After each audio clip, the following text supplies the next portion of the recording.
या देवी सर्वभूतेषु माँ काली रूपेण संस्थिता नमस्तस्यै नमस्तस्यै नमस्तस्यै नमो नमः। और आज हम करेंगे माँ काली की आराधना। अम्बे के माँ काली स्वरूप की पूजा हम करेंगे। माँ काली एक ऐसी देवी हैं जो अभय देती हैं, जो शत्रुओं का विनाश करती हैं, उनका संहार करती हैं। ऐसे ही आपके सभी कष्टों को वो समाप्त करती हैं। यदि आपके घर में कोई लंबी बीमारी से परेशान है तो आप माँ काली का आवाहन करें। लेकिन माँ काली के साथ एक बात और है कि अगर आपने कभी माँ काली के लिए कोई मान्यता मानी है तो ऐसा माना जाता है कि आपको वो मान्यता पूरी अवश्य करनी पड़ती है। माँ काली आपको निश्चित रूप से वरदान देती हैं जो आप उनसे मांगते हैं। लेकिन अगर आप उसके बदले में कुछ ऐसी मान्यता भी करते हैं कि मैं आपको ये चीज़ भेंट करूँगा, तो आपको वो चीज़ भेंट करनी चाहिए, क्योंकि माँ काली रुष्ट भी बहुत जल्दी हो जाती हैं। माँ काली को लाल और काला रंग बहुत प्रिय होता है, तो माँ की साज सज्जा आप इन रंगों से कर सकती हैं। माँ को लाल रंग का फूल चढ़ा सकती हैं, काले रंग के वस्त्र पहना सकती हैं सखियों, और भोग में दूध से बनी हुई मिठाई और केले का भोग लगाएंगे तो बहुत अच्छा रहेगा।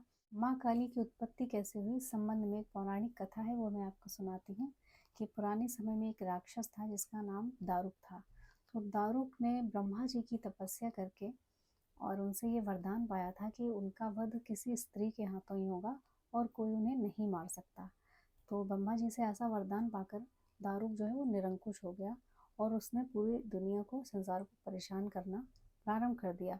उसने देवताओं को, संतों को, ऋषि मुनियों को, सभी को परेशान करना शुरू कर दिया।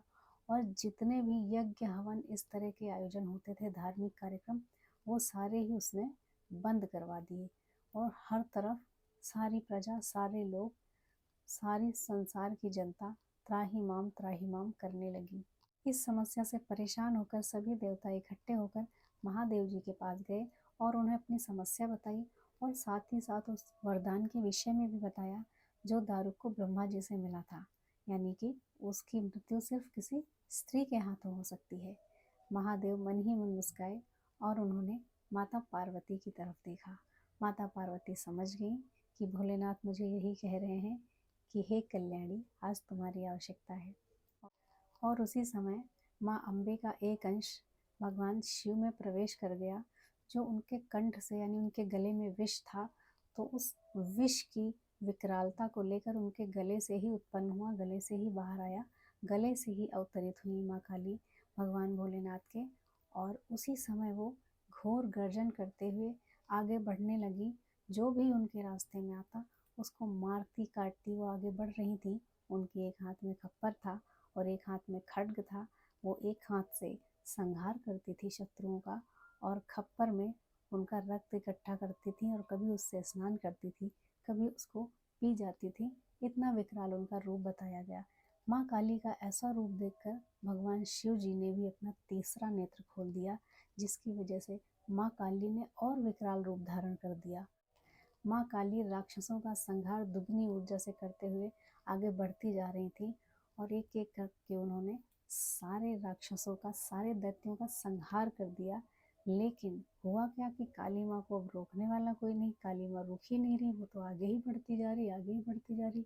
सारे देवता फिर से परेशान हो गए और फिर से भगवान महादेव के पास गए और जाकर बोले कि महादेव, अब आप ही माँ काली को रोकने का कोई उपाय कीजिए। अब महादेव ने उन्हें कई बार रोकने का प्रयास किया, लेकिन माँ काली किसी की सुनने को ही तैयार नहीं। वो तो बिल्कुल अपने आपे से बाहर हो रही थी। तब महादेव को एक युक्ति सूझी। इस संबंध में भी कई मत हैं। कुछ लोग कहते हैं कि महादेव जी जमीन पर लेट गए और जब माँ काली जी का पैर महादेव जी के सीने पर पड़ा तो माँ काली रुक गई और उनकी जिह्वा बाहर निकल आई कि शायद मुझसे गलती हो गई कि महादेव के ऊपर मैंने पैर रख दिया। तो कुछ लोग ये कथा मानते हैं, लेकिन कुछ लोग ऐसा कहते हैं कि महादेव जी ने एक छोटे बच्चे का रूप धारण कर लिया था, जिसे हम बटुक भैरव के नाम से भी जानते हैं। और वो बच्चा रोने लगा काली माँ के ऐसे रूप को देखकर, और काली माँ ने जब किसी बच्चे के रोने की आवाज़ सुनी तो उनका क्रोध थोड़ा कम हुआ, और जब वो उस बच्चे के पास पहुंची तो उन्होंने उस बच्चे को गोद में उठा लिया, उसको लाड़ प्यार करने लगी।